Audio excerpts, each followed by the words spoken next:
So in this video, we're going to focus on HTML5 form validations.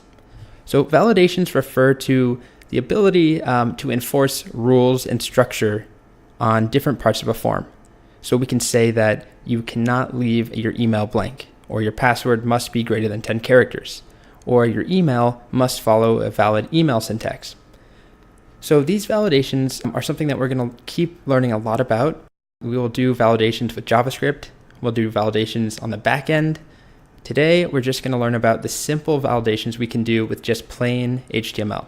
So these are not going to be insanely complicated. We can't do anything really custom. So we might want down the line to do a custom validation to make sure that somebody's phone number follows the exact correct format, where we have an area code dash 3 numbers dash 4 numbers. We can't really do that with just HTML. But what we can do is two different things. We can check to make sure that something is not empty, it's required. So I'll show you how to do that to start.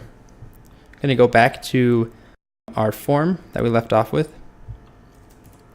And let's just make sure that username is not empty.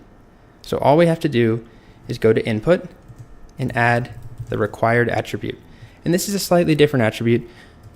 We don't have to say required equals true or anything. You can do that. All we do is say required. And just by adding it there, it's called a Boolean attribute. The fact that it's even present means that it's true. It is required. So this makes a pretty immediate impact. If I try and submit this form right now, Chrome is actually going to tell me, please fill out this field. One side note, this actually won't work in every single browser. It's actually up to the browser right now to implement this. But in Chrome, this will work. So it prevents the form from submitting. The page does not refresh. But if I do fill this in, the page now refreshes. It takes me to Wikipedia. Likewise, we can add required to our password field. It works the exact same way. If I leave them both blank, first it's going to yell at me for username. Then it will yell at me for password. Then it will submit the form. So that's one type of validation, which is what we would call a presence validation. It makes sure that something is there, it's required. The other type of validation that we can do is based around data type, or the format of data. So the simplest one is to make sure that an email actually looks like an email, that it actually has the correct format, where we have something at something.com or .some domain.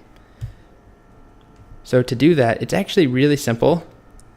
All that we need to do, so let's change this to be an email rather than username.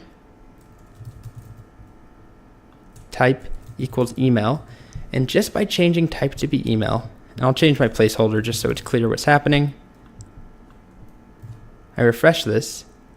First thing that's going to happen when I submit, it's going to tell me, please fill it out. So then let's fill it out. Hello. Now it's going to tell me, please include an @ in the email address. Hello is missing an @. So I can add my @. Then it's still going to tell me, please enter a part following that. And let's just do gmail.com. Okay, so now that one passes. Then we still need our password. Now I click submit, and then it finally submits.